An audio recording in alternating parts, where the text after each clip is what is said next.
Gracias, Pastor Ángel. El privilegio es mío, hermanos, de estar aquí con ustedes. Sí, ya se mencionó, tengo el privilegio a mi vez de ser pastor de la Iglesia Cristiana Renovación, junto con el pastor Isaac Hernández también. Somos dos los que pastoreamos allá. Algo que no se dijo y que me reservé yo el poder decirlo, es que tengo un rey, se llama Jesús, tengo una reina, se llama Raquel, y tengo una princesa, se llama Esli. Y el objetivo de mi vida es servirlos a ellos tres. Eso es a lo que me dedico. Y entonces esa es mi familia, mi esposa Raquel. Ya vamos a cumplir 19 años de casados, si Dios lo permite, en el mes de noviembre. Y en el mismo mes de noviembre nuestra nena cumplirá, si Dios lo permite, 7 años. Una historia bonita del poder de Dios dándonos a esa princesa, que les voy a decir algo. Yo aquí me siento muy como en casa por muchas razones. Primero, por toda la calidez de mis hermanos que nos han recibido. De hecho, bajamos del carro a degustar unos alimentos que yo le dije a mi hermana Mari: esto parece cena de Navidad, hermana.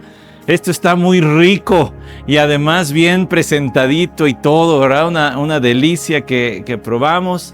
Y luego, bueno, pues todas las atenciones que han tenido para con nosotros. Pero además me siento muy en casa, porque mis 4 abuelos eran michoacanos.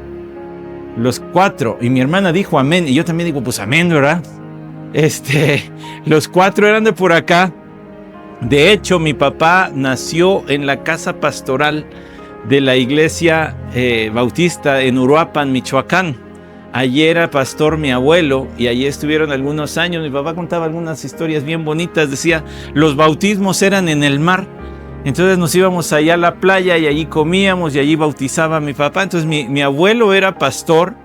En alguna ocasión visité Janitzio y recorrí las calles que recorría mi abuelo predicando el evangelio. Luego, pues mi padre nacido en Michoacán. Mi mamá ya no nació en Michoacán. Mi mamá nació en el Estado de México, en el campo militar número 1. Les decía a mis hermanos hace rato a la hora de la comida. Y ella pues ya no le tocó ser de por acá. Pero toda la demás familia sí.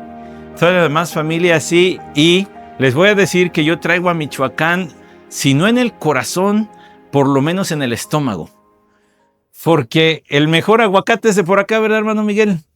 El mejor aguacate es de por acá, de Michoacán. Y les voy a decir, en mi casa, que es casa de todos ustedes, nomás no lleguen al mismo tiempo, porque no caben. Esta es mi casa.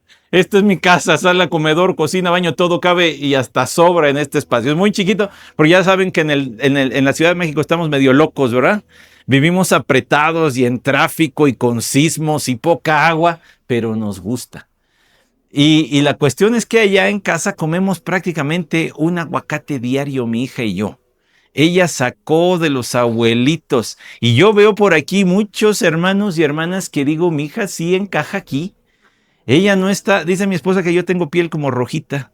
Mi hija tiene piel muy blanquita. Y yo veo aquí muchos hermanos de piel muy blanquita y digo, sí salió michoacanita mi hija. Y tiene el cabello de su abuelo y bueno, etcétera. Luego les platicaré de eso. Me viene acompañando mi hermano Miguel, está aquí sentado al frente. Él es mi hermano Miguel y está también Jonathan acompañándome. Gracias, hermanos, por acompañarme. Jonathan, siéntete, líbrete de sentar cuando gustes, hermano. Hasta te habían reservado acá también lugar, no te preocupes. Gracias, Jonathan, por tu ayuda. Bueno, pero no vine a hablar de mí. No vine a hablar de mí. Los pastores no tenemos otro tema, otra persona que hablar, sino la palabra de Dios y a nuestro Señor Jesucristo. Entonces yo le voy a invitar a que abra su Biblia en la primera carta de Pablo a los tesalonicenses. Y como veo que ustedes respondieron rápido a la indicación, abriendo sus Biblias físicas, alguno que otro la verá en el celular, pues el Señor se apiade. No es cierto. Alguno que otro lo verá en el celular, está bien, no tengo problema, pero eso me deja ver que entonces ya conocerán un poquito de lo que vamos a hablar. La primera carta de Pablo a los tesalonicenses, todos me escuchan bien, ¿verdad? Ok, gracias hermanos, por cierto, por el trabajo que están haciendo, Desde que llegué luego a microfonear y a probar y luego, pues como en todas las cosas puede que falle algo, pero eso no roba que estamos contentos, ¿verdad? Celebrando la obra del Señor. Bueno, pero déjeme decirle entonces que yo sé, porque la reacción que tuvieron, que entonces ustedes saben que hubo una persona que se llamó Pablo y que fue siervo del Señor y que Dios le utilizó en un ministerio muy particular para toda la historia del cristianismo. No solamente para los que él sirvió y vieron su rostro, porque él escribió a algunos que dijo, para todos los que ni han visto mi rostro, ¿se acuerdan? Que escribió eso. Pero también para la historia del cristianismo, porque mírenos aquí en el año 2025 y el escrito que vamos a leer fue escrito en el año 51. A ver, los que son buenos para las matemáticas, ¿esos son cuántos? ¿2000 qué? 2975, 76 más, o 74 más bien, porque fue en el 51. Bueno, pues ya ve cuántos años tiene de esto. Y seguimos leyéndolo. No porque sean las palabras del apóstol Pablo, sino porque es la palabra inspirada de Dios.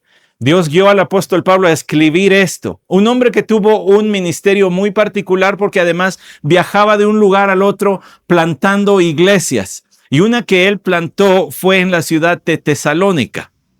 Esta ciudad de Tesalónica era muy particular porque de entre los diferentes provincias y ciudades del Imperio Grecorromano, ellos tenían una mezcla de gente.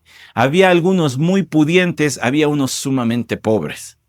En la región de Macedonia, por cierto, ustedes recordarán que también Pablo escribió, los de Macedonia ya cooperaron, le dijo a los corintios, para los santos de Jerusalén, y los de Macedonia son muy pobres.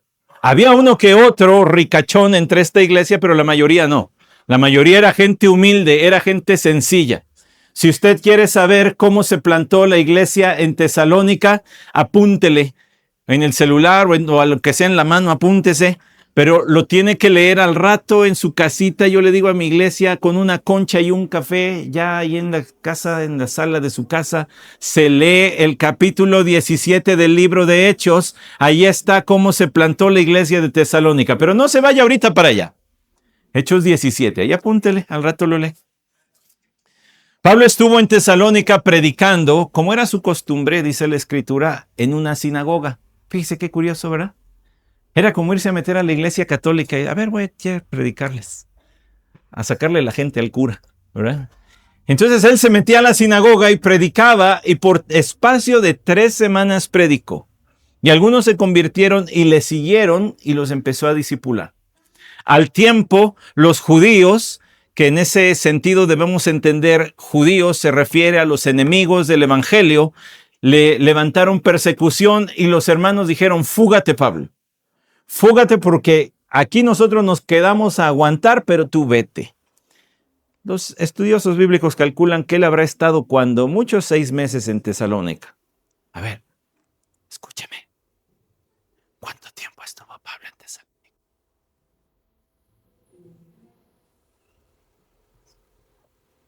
No estuvo ni un año. A la luz de lo que usted acaba de escuchar, 6 meses, tiene que leer el capítulo 1, que es la descripción de esta iglesia. ¿Está listo? Yo tampoco, pero tenemos que abrir la palabra de Dios, que es una espada. Entonces, bueno, el primer capítulo de la primera a los tesalonicenses dice de la siguiente manera, pero espere un momento. Esta es la palabra de Dios. Entonces, por reverencia a la palabra de Dios, el miembro de mi iglesia ya hizo lo que yo siempre les digo, por reverencia a la palabra de Dios, si es posible, póngase de pie. No por el que va a leer, sino por lo que va a ser leído, que es la palabra de Dios, que no es cualquier libro, es la palabra de Dios. Si le es posible, entonces ahora sígame. Yo voy a leer todo el primer capítulo de la primera a los tesalonicenses, que dice así: Pablo, Silvano y Timoteo, a la iglesia de los tesalonicenses en Dios Padre y en el Señor Jesucristo. Gracia y paz sean a vosotros de Dios nuestro Padre y del Señor Jesucristo. Damos siempre gracias a Dios por todos vosotros, haciendo memoria de vosotros en nuestras oraciones, acordándonos sin cesar delante del Dios y Padre nuestro, de la obra de vuestra fe, del trabajo de vuestro amor y de vuestra constancia en la esperanza en nuestro Señor Jesucristo. Porque conocemos, hermanos amados de Dios, vuestra elección. Pues nuestro evangelio no llegó a vosotros en palabras solamente, sino también en poder, en el Espíritu Santo y en plena certidumbre, como bien sabéis cuáles fuimos entre vosotros por amor de vosotros. Y vosotros vinisteis a ser imitadores de nosotros y del Señor, recibiendo la palabra en medio de gran tribulación con gozo del Espíritu, de tal manera que habéis sido ejemplo a todos los de Macedonia y de Acaya que han creído, porque partiendo de vosotros ha sido divulgada la palabra del Señor, no solo en Macedonia y Acaya, sino que también en todo lugar vuestra fe en Dios se ha extendido, de modo que nosotros no tenemos necesidad de hablar nada, porque ellos mismos cuentan de nosotros la manera en que nos recibisteis y cómo os convertisteis de los ídolos a Dios para servir al Dios vivo y verdadero y esperar de los cielos a su Hijo, al cual resucitó de los muertos, a Jesús, quien nos libra de la ira venidera. Vamos a orar. Padre, te rogamos la dirección de tu Santo Espíritu, la iluminación de tu Santo Espíritu y el poder de tu Santo Espíritu para vivir lo que aquí dice. Ayúdanos, te lo rogamos. En nombre de nuestro Salvador Jesús. Amén. Tome su lugar. Como yo le dije, esta iglesia con apenas unos 6 meses, Pablo la tuvo que dejar por la persecución. Después envió a Timoteo para ver cómo estaban los hermanos y que Timoteo le trajera noticias de esta iglesia. Eso lo puede encontrar en el capítulo 2 de esta carta. Cuando llegó Timoteo, Pablo encontró muy buenas noticias y muy malas noticias. Muy buenas noticias que están en el capítulo 1, muy malas noticias que están en el capítulo 4. Esta iglesia todavía seguía adoleciendo de algunos problemas. Algunos temas les eran confusos y algunos de plano estaban mal. Algunos de plano estaban, diríamos, en la Ciudad de México para chillar. No sé si así se diga acá, pero ya decimos, ¿cómo está para chillar esto? Porque en el capítulo 4 incluso les dice, ustedes tienen algunos inmorales entre ustedes.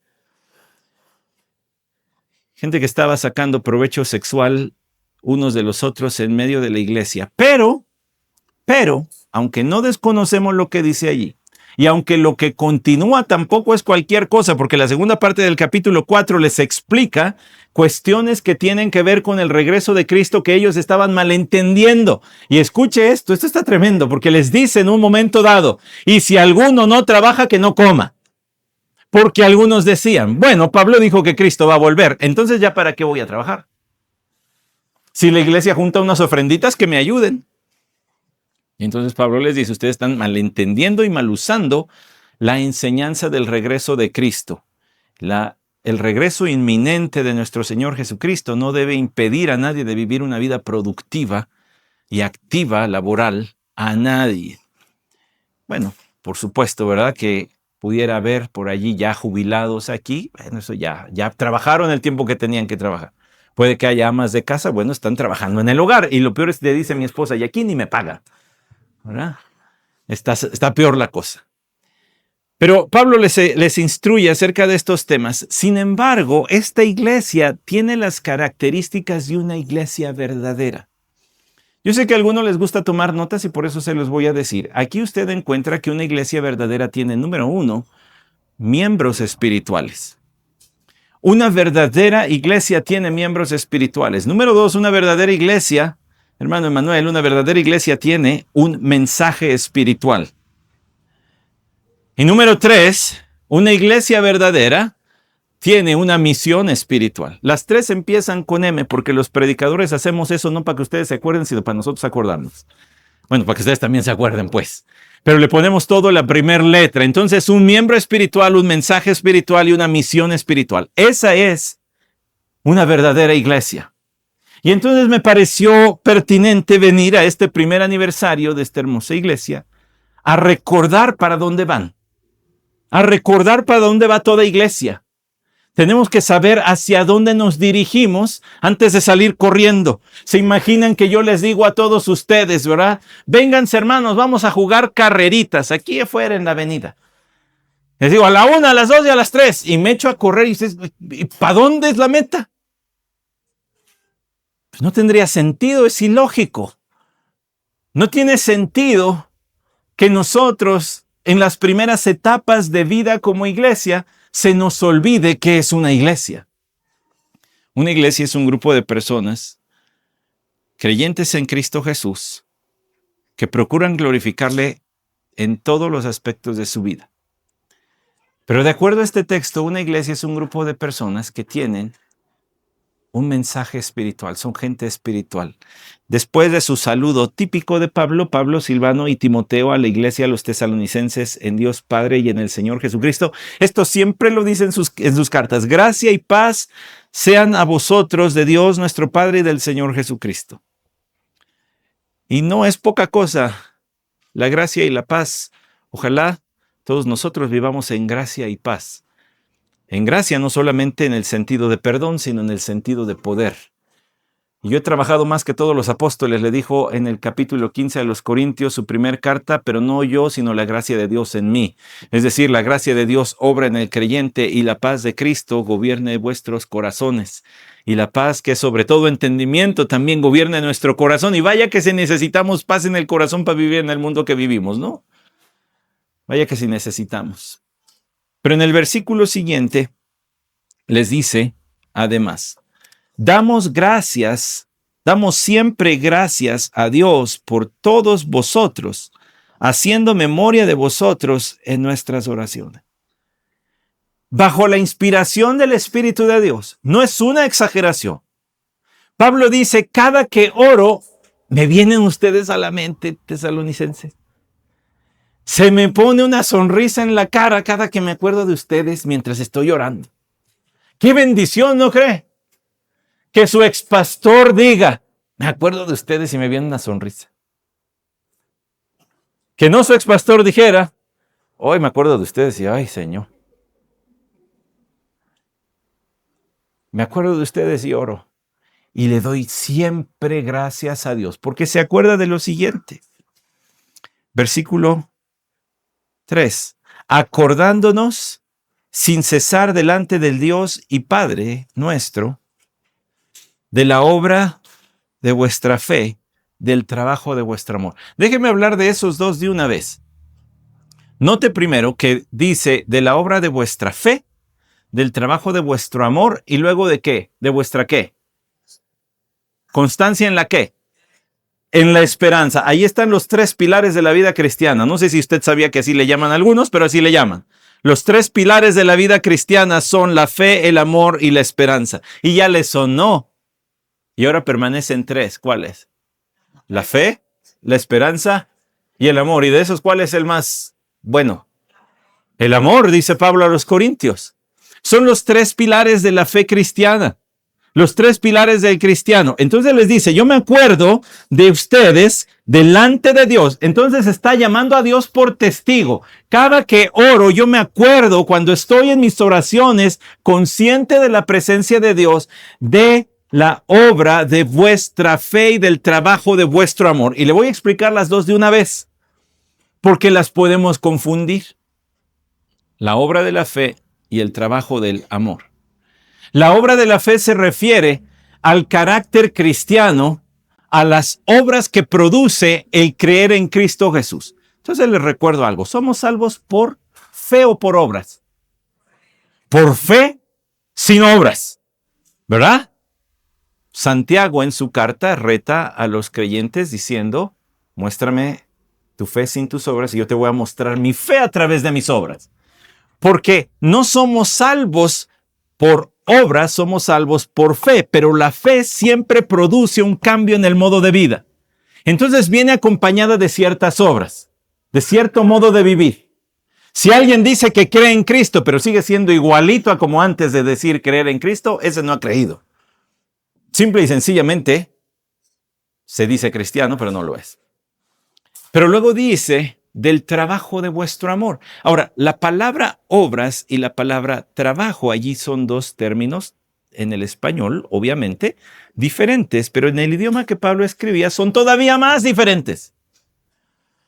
Porque el trabajo es una forma de servicio. Entonces podrías pensarse acordándonos del servicio de vuestro amor. Medita en eso. El servicio de vuestro amor. Quien quiera que haya colgado la lona, quien quiera que haya instalado el equipo, quien quiera que haya hecho las presentaciones, haya traído las flores, haya puesto la cortinita, haya barrido, haya limpiado los baños, haya hecho lo que haya hecho. Su principal motivación debe ser el amor. Mire, suena meloso, suena hasta cursi para algunos, pero es la verdad de verdades. Se acercaron al Señor Jesús y le dijeron, dinos cuál es el mayor mandamiento. Le querían poner un trabuco allí los fariseos. Esto está en Mateo capítulo 22. Y el Señor dijo, el mayor mandamiento es este, amarás al Señor tu Dios con todo tu corazón, con toda tu alma y con toda tu fuerza. Y el segundo se parece, y a tu prójimo como a ti mismo. Y su siervo Juan explica eso en su primera carta diciendo, porque ¿cómo puedes amar a Dios a quien no has visto? Y dices que amas a tu hermano. O sea, necesitas amar a Dios para amar a los demás. La mayor motivación para el creyente, para hacer cualquier cosa, desde recoger un papel hasta pararse detrás de este púlpito, es el amor a Dios. Es el mandamiento de mandamientos. Es como una sombrilla y detrás y debajo de todos esos están todos los demás mandamientos. Todo obedecer los demás mandamientos es una manera de obedecer el mayor mandamiento, pues. Todo lo hacemos por amor a Dios. El trabajo de vuestro amor brota de un corazón que ama a Dios y usted no puede amar lo que no conoce. Usted tiene que conocer más a Dios a través de su palabra para entonces amarle más. Y si usted le ama más, seguramente se va a volver amoroso para con los que están a su alrededor. No hay cristianos ermitaños, hermanos. Los ermitaños fue un movimiento allá en la historia de la iglesia que se dio donde algunos decían amar tanto a Dios que mejor se alejaban de la sociedad para no pecar según ellos. Pero el pecado lo traemos en el corazón, ese es el problema. Usted puede estar solo en una habitación blanca sin ningún estímulo ajeno y de todas maneras puede pecar porque el problema está acá. No hay creyentes ermitaños, no puede haber creyentes déspotas, ariscos, toscos.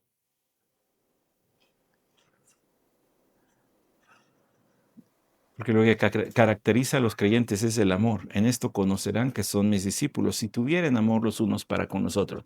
No dijo el Señor, en esto conocerán que son mis discípulos, si saben un montón de Biblia. Es bueno saber un montón de Biblia, para los que saben mucho. No dijo siendo el más apasionado, alabando, que alaba. No dijo eso, aunque no es malo y está bien. Yo disfruto mucho de escuchar a los hijos de Dios alabar. No dijo tampoco el que cargue su Biblia la más bonita. En esto conocerán en que se aman los unos a los otros. Lo que caracteriza a un verdadero creyente es la fe en Cristo Jesús y una fe que ha transformado su vida. Y eso se ve también en la forma en que ama a los demás, pero también se ve en la esperanza que tiene. Léale allí bien lo que dice. Acordándonos sin cesar delante del Dios y Padre nuestro de la obra de vuestra fe, del trabajo de vuestro amor y de vuestra constancia en la esperanza en nuestro Señor Jesucristo.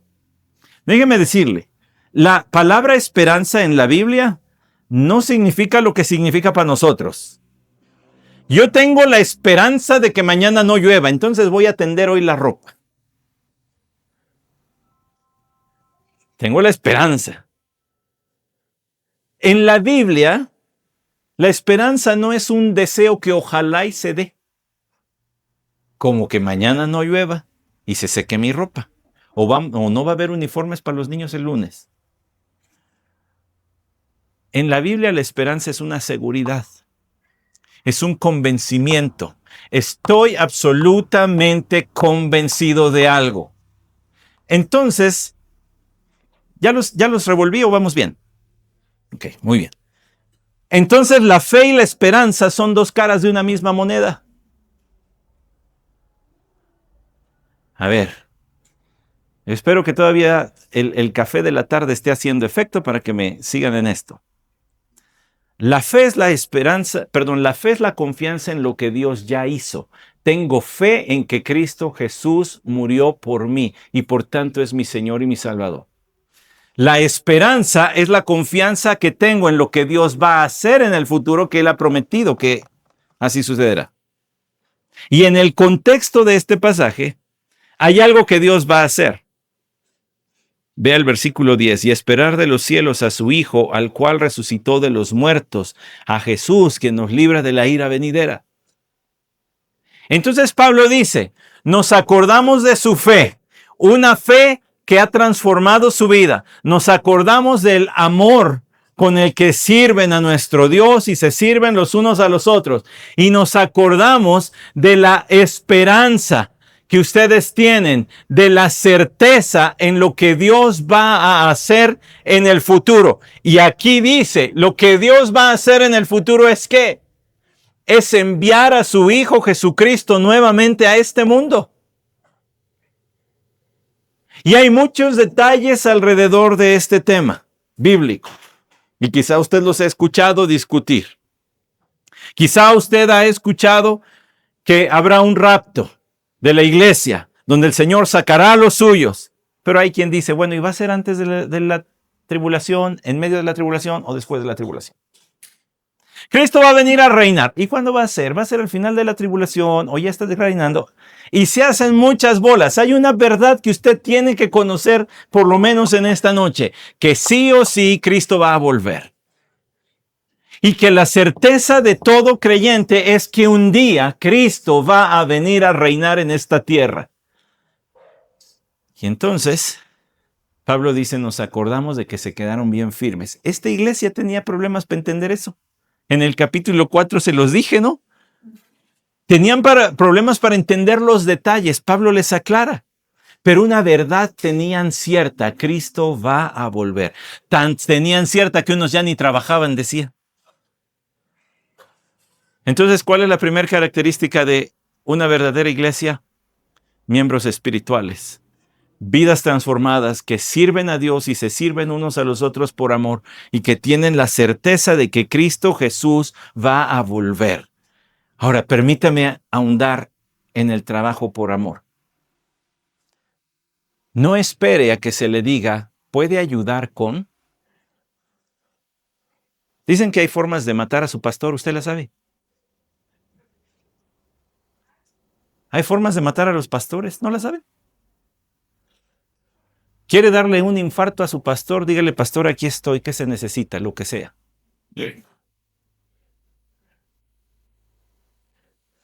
Es un mal chiste y le voy a decir por qué. Porque no debería ser sorpresivo que los creyentes digan, ¿qué se necesita? Yo lo hago. No deberían escasear las manos. Y le voy a decir, y de una vez, al fin que yo, pues predico hoy, predico mañana, si el Señor lo permite, y regreso a la Ciudad de México, ¿verdad? Alguna vez estaba reunido con, va a sonar a chiste, pero esa anécdota no es chiste. Estaba reunido con 3 pastores filipinos, un alemán, un canadiense y un servidor. O sea, así empiezan los chistes, ¿no? Había un tailandés, un japonés. Pero de verdad que este no es chiste. Estaba yo con 3 filipinos, un canadiense, un alemán y un servidor. Era una conferencia y nos dividieron por grupos pequeños y nos dieron una serie de preguntas que teníamos allí para platicar y tener conversación. Y uno de ellos leyó la primera pregunta y dijo, ¿cuál es la necesidad más grande de tu iglesia? Y uno por uno empezaron a hablar de sus iglesias, diciendo, oren por nosotros. Los varones no quieren servir. Sería una vergüenza que le tenga que contratar 50 servidores, pues para eso me tiene a mí, ¿no? Así que varones, a tomar nuestro lugar en el hogar y enseñarle a los más jóvenes que así se sirve, porque sabe que tenemos un rey y lo que él dice va. Lo que diga este libro va. Lo que él pida va. No sé por acá cómo esté la cosa, pero yo he estado predicando varias veces en la Huasteca Potosina, en la Huasteca Hidalguense también. Y me cuentan los hermanos las historias de persecución que hay. Y yo he estado con hermanos perseguidos que me platican cómo los amarran y los torturan y todo. Yo he estado con ellos cara a cara. No sé cómo esté la cosa por acá. pero nos vamos entrenando a servir a nuestro Rey al costo que sea, o cuando llegue la hora de pagar un verdadero costo no lo vamos a hacer. Así que empecemos ahorita, al costo que sea.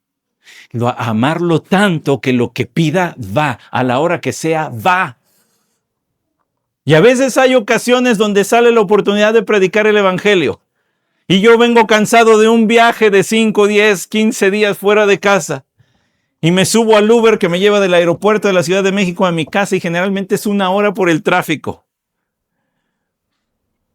Y yo digo, ay Señor, ojalá este Uber tenga la música fuerte y yo me pueda dormir. Pero el Uber me empieza a hacer la plática. Entonces yo digo 50 minutos. Él no se va a ir a ningún lado ahora. Está aquí. Está bien, Señor.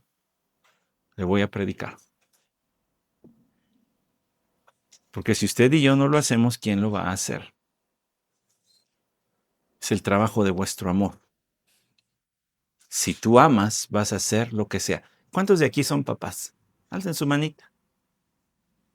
Díganme los papás, ¿han pasado una noche cuidando a un hijo enfermo? Alcen su manita los que lo han pasado. Casi los mismos. ¿Y por qué se desvela? Pues porque ama, ¿no? Yo no entiendo y les tengo hasta las 10, ¿verdad? Ahorita vamos a continuar, pero es que necesito explicarle lo que Pablo está diciendo. Necesito ilustrarlo con cosas que nos quede claro. Nos desvelamos por cuidar hijos enfermos, pero, ay no, pastor, es que tuve una semana bien pesada, entonces por eso no fui al templo. No, mi hermano.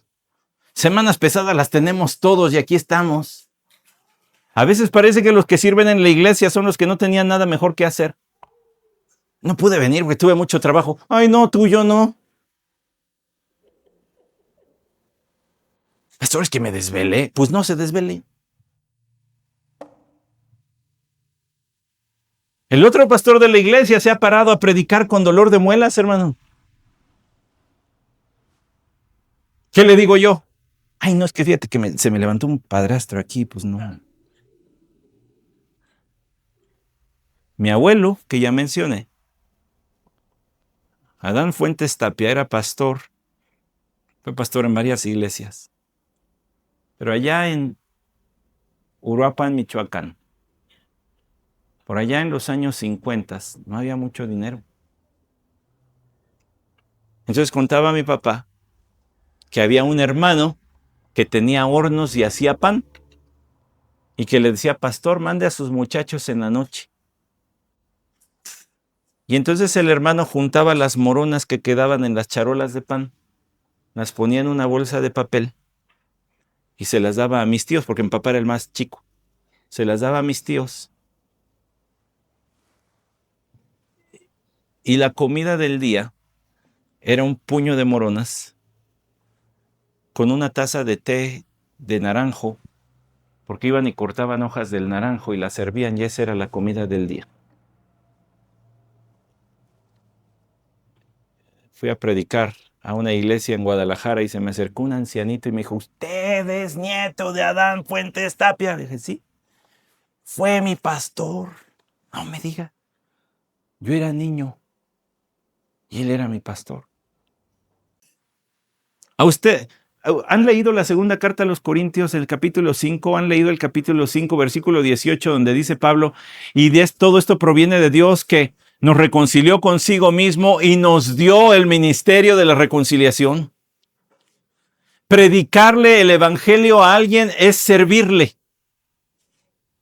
Predicarle el evangelio a alguien es estarle ya sirviendo. Pues bien, escuche. Aquí Pablo dice a estos tesalonicenses, conocemos cuánto Dios les ama y que les eligió, porque nuestro evangelio no llegó solo en palabras, sino también en poder, en el espíritu y en plena certidumbre.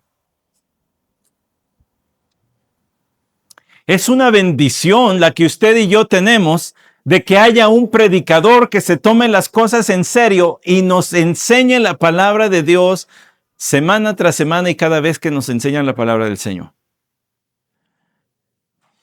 es una demostración de amor de Dios. Ahora, con esto no estoy queriendo decir que Dios no ame a aquellos que no escuchan el Evangelio o que no tienen acceso a él. Lo que estoy diciendo es que es una muestra exuberante, es una muestra de un amor que se desparrama de parte de Dios para con nosotros porque tenemos acceso al Evangelio. Hace algunos años le dije a un amigo, me enteré que llegaste en las barrancas allá de Chihuahua, llegaste a un pueblo que no tenía Evangelio. ¿Qué necesitas? ¿Cómo te apoyamos en tu ministerio? Me dijo, vayan. Yo le dije, pues sí, pero ¿cómo te apoyamos? Vayan. La verdad, hermanos, que yo estaba pensando, pues me va a pedir una computadora o un cañón de video o algo. Allí ni hay luz. Pero bueno, yo pensaba así. Y me dijo, vayan. Le dije, pues voy. Entonces me lancé con otros dos amigos, un amigo americano y un amigo de la iglesia. Y fuimos. Llegamos a Chihuahua, capital. De allí fuimos 3 horas hasta donde él vive. Y después nos subimos en su camioneta y nos fuimos por caminos de terracería como 5 horas más, hasta que se acabó la carretera. De plano llegamos a donde ya no hay más. Y dijo, aquí se queda la carretera y nosotros le seguimos.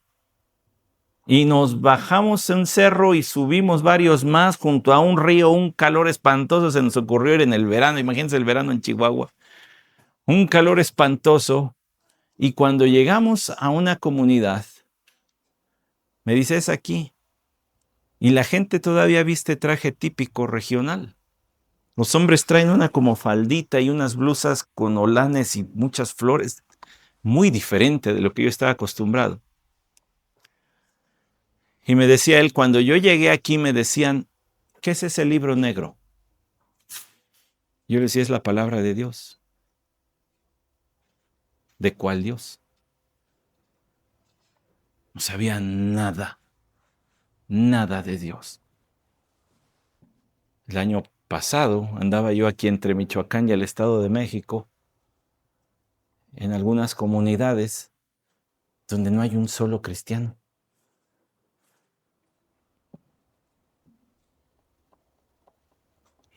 ¿Sabe usted lo que es vivir en eso? Yo tampoco. Es una gracia de Dios que nosotros estemos expuestos constantemente a la predicación de su palabra. Es una muestra de lo que dice Pablo. Conocemos, amados de Dios, la elección que hizo de vosotros. Porque nuestro evangelio no llegó solamente en palabras, no fue una palabrería. Los tesalonicenses estaban acostumbrados junto con toda la sociedad griega y romana de su tiempo a que algún merolico filósofo se parara a hablar en una esquina y se sentaban gustosos a escucharle. Ellos estaban acostumbrados a eso, pero era pura palabrería. Pablo dice, nuestra palabra, nuestro evangelio no llegó solo en palabras, sino en poder. Transformó, los transformó. Llegó en poder, llegó además en el Espíritu Santo. El Espíritu Santo obró. El problema para entender el evangelio no es un problema intelectual, es un problema del corazón. La gente entiende que 1 más 1 es 2, que si hay pecadores, entonces Dios envió a un sacrificio por esos pecados para que todo aquel que en él cree no se pierda, mas tenga vida eterna. Intelectualmente lo pueden comprender. El problema es que no lo creen de corazón. Se necesita al Espíritu Santo. Y dice Pablo, nuestro mensaje llegó en el poder, y llegó en el Espíritu Santo. Dios obró en ustedes. Y en plena certidumbre. Y ahí habla también de su certidumbre de los tesalonicenses. Y los dejó bien firmes. Porque si usted lee el capítulo 17, y espero que lo haga al rato, agarre su concha, agarre su café, se siente a leer el capítulo 17 de Hechos, porque mañana vamos a hablar del capítulo 2 de aquí, entonces nos conviene que lea eso. Cuando lea eso, va a ver que se desató la persecución. Pero estos hermanitos no se echaron para atrás. No dijeron, ay, bueno, no, ya le dejamos, ya. Hay un rey, se llama Jesús. Y decir eso en tiempos del Imperio Romano, cuando Pablo escribió esto, era pena de muerte. Porque cuando iba a visitar el emperador romano, el rey de los romanos y el rey de todo este imperio, iba a llegar a ciudad, a una comarca, mandaba a su heraldo diciendo, hay un rey, se llama César, hay un rey. Y cuando la gente escuchaba eso, se hincaba. ¿Quiénes creen que se quedaban parados? Los cristianos. Cuando se desató la persecución, estos siguieron fieles. El mensaje requiere fidelidad. El mensaje requiere gente fiel que lo lleve aunque cueste. Allí en la iglesia tengo unas hermanas en la fe. Es un honor ser su pastor. A una de ellas, por ir al templo, su esposo la ha dejado afuera de la casa y no le permite entrar aunque esté lloviendo.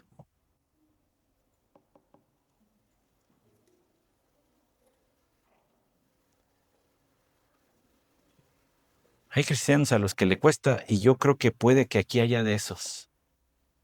A los que te dicen, ya te lavaron el cerebro. Ahora ya hasta te están quitando el dinero. Que la ofrenda, te están quitando el dinero. Ya te están engañando. Y puede que sea el esposo, o que sea el hijo, o que sea el nieto, o el compañero de trabajo. Pero el mensaje requiere fidelidad. Entonces Pablo dice que una iglesia verdadera, como son estos tesalonicenses, dijimos que tienen ¿qué? Lo primero es una iglesia verdadera, ¿tiene qué?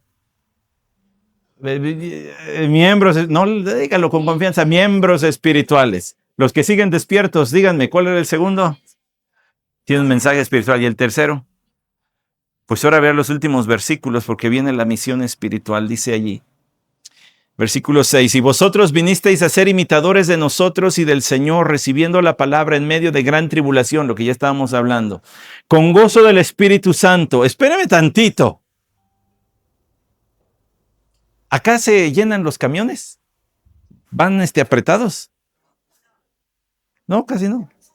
No mucho. Bueno, entonces déjeme transportarle a mi ciudad, a la Ciudad de México, donde uno no se sube del metro, lo suben. Donde uno no se baja, lo bajan.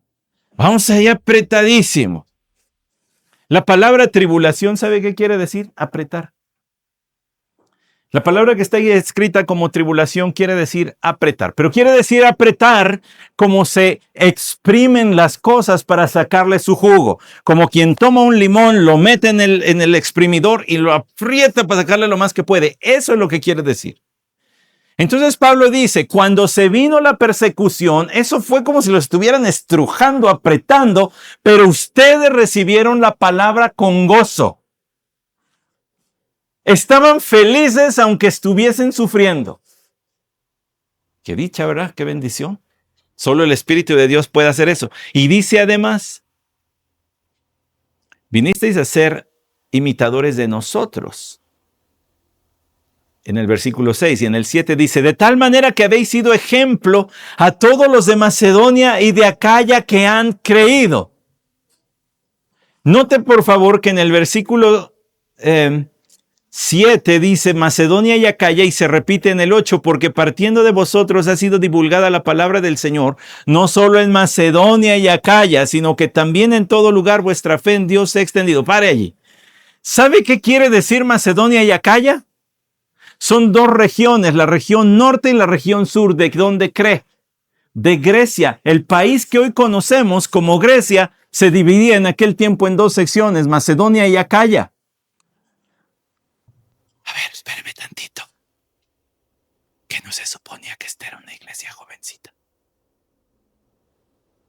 ¿Qué no se suponía que eran creyentes que tendrían 6 meses a 1 año de haber sido salvos?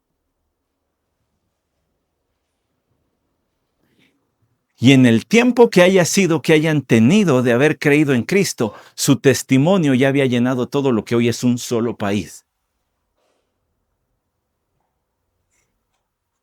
A ver, hermanos, espéreme tantito.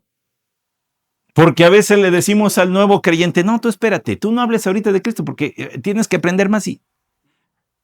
Estos no sabían casi nada, pero lo que sabían lo andaban divulgando por todos lados. Para predicar el evangelio no necesitas ser un erudito en cada texto de la Biblia. Es más, les voy a decir cuál es el evangelio. No se muevan de allí, no lo busquen, apúntele nomás. Aquí le va cuál es el evangelio, porque desde hace rato estamos hablando del evangelio. Aquí le va qué es el evangelio. El evangelio es este sencillo mensaje que aparece en unos cuantos versiculitos. Porque primeramente os he enseñado lo que asimismo recibí, que Cristo murió por nuestros pecados conforme a las Escrituras, y que fue sepultado y que resucitó al tercer día conforme a las Escrituras. Ese es 1 Corintios capítulo 15, versículos 3 y 4. Ese es el evangelio, que Cristo murió, que Cristo resucitó. ¿Qué tan difícil? ¿Se necesita ser pastor para predicar eso? ¿Evangelista, misionero? Todo creyente está llamado a hacer eso. Y esto se lo habían tomado en serio. Y dijeron, va, ¿hay que llenar el mundo? Va. Y en no sé cuánto tiempo, pero no habrían pasado ni siquiera 2 años, estos ya habían llenado un país con el evangelio. Porque además, déjeme explicarle algunas cositas. Dice aquí, nosotros fuimos ejemplos, nos imitaron y ustedes se han convertido en ejemplo, dice el versículo 7, a todos los de Macedonia y Acaya, versículo 8, porque partiendo de vosotros ha sido divulgada la palabra del Señor, no solo en Macedonia y en Acaya, sino que en todo lugar vuestra fe en Dios se ha extendido, de modo que nosotros no tenemos necesidad de hablar nada.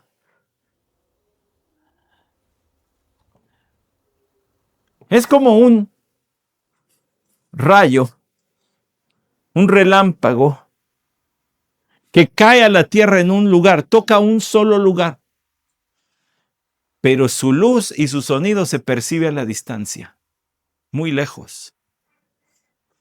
Pablo llegó a Macedonia, específicamente a Tesalónica, pero los creyentes de allí se encargaron que el evangelio llegara al resto del país. ¡Qué bendición! Cuando los creyentes se la toman en serio y dicen, ¿eso es lo que quiere el rey? Va, no se diga más. Que cuando el rey habla, ellos brincan de la silla y dicen, sí, ¿qué necesitas? ¿Qué pasó? Va. Yo le dije, yo tengo una reina. Y cuando ella dice, Santi, ¿me ayudas a...? Arriba. No hay pretexto. Porque es la reina.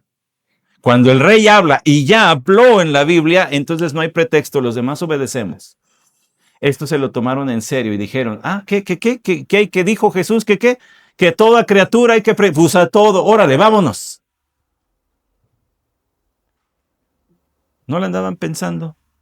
No andaban diciendo, bueno, vamos a tener unas conferencias para ver cómo vamos a hacer. Y luego de eso vamos a tener 40 días de oración para ver, ¿verdad? ¿Cómo le vamos a hacer? Después de eso vamos a tener una campaña para recolectar los recursos y ver cómo la armamos. Y ya para cuando eso llegue, hermanos, ya quedaron 3. Todos los demás dijeron, ya, quién sabe, ¿qué vamos a hacer? ¿Quién sabe? Ya me voy. Bueno, a lo mejor eso no pasa en Michoacán, nomás pasa en la Ciudad de México, pero pasa.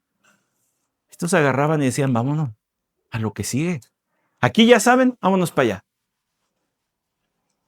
Tengo un amigo que cuando les dije que andábamos predicando acá, también fuimos a predicar a la Huasteca Hidalguense y a mí me impacta y me gusta mucho viajar con él a predicar porque él dice, ¿qué comunidades tenemos? Bueno, ¿esas son las opciones? Sí. Ok. De esas opciones, cuando nosotros nos vayamos, ¿quiénes van a tener menos chance de escuchar el evangelio? No, pues estos de acá. Entonces vamos con esos. Ya vendrán otros que se les toque más fácil. Nosotros vamos a escogernos la más difícil. Estos no la andaban pensando. ¿Dónde no hay? Pues allí. No me den, pónganme donde hay. Ha de haber sido su eslogan. Ellos cuentan cómo nos recibieron y cómo os convertisteis de los ídolos a Dios para servir al Dios vivo y verdadero. ¿Ven lo que les decía hace rato? De la fe que transforma y esperar de los cielos a su Hijo. Bueno, si usted está haciendo lo que Dios quiere, Espera con ansias que venga el Señor. Si no, es así como, ay, hago tantito más. Una iglesia verdadera tiene miembros espirituales, tiene un mensaje espiritual, es el Evangelio de Cristo, y tiene una misión espiritual, llenar el mundo con el Evangelio de Cristo. Vamos a orar. Padres de esta bella congregación, en ese sentido, como el primer capítulo a los tesalonicenses, es una iglesia como la de Tesalónica, con miembros espirituales, donde la fe sigue siendo el factor que transforma y altera la vida. El amor sigue siendo la motivación de todo lo que se hace y se dice, y la esperanza del regreso de Cristo pone los ojos y los mantiene en el cielo, desapegado de la mundanalidad y de las cosas vanas de esta vida, esperando el regreso de nuestro Salvador. Que mantengan siempre al centro en todo momento tu palabra, que sea expuesta clara y fielmente a lo que tú dijiste, y que su misión sea, Señor, llegar a todos en Ciudad Hidalgo, pero que también pongan sus ojos en las comunidades alrededor y fuera de este estado y fuera de este país hasta el último de la tierra, porque ese es el deseo del Rey. Él ya lo dijo, no necesitamos descifrar qué quiere, ya lo dijo. Ayúdanos entonces simple y sencillamente a obedecer. Bendice, Señor, nuestro tiempo de convivencia y bendice esta noche que podamos descansar para el día de mañana servirte desde temprano con alegría. Como dice tu palabra, servid a Jehová con alegría. Venid ante su presencia con regocijo. Trae salvación, trae santificación. Que tu palabra haga aquello para que la enviaste. Es nuestro ruego. Amén.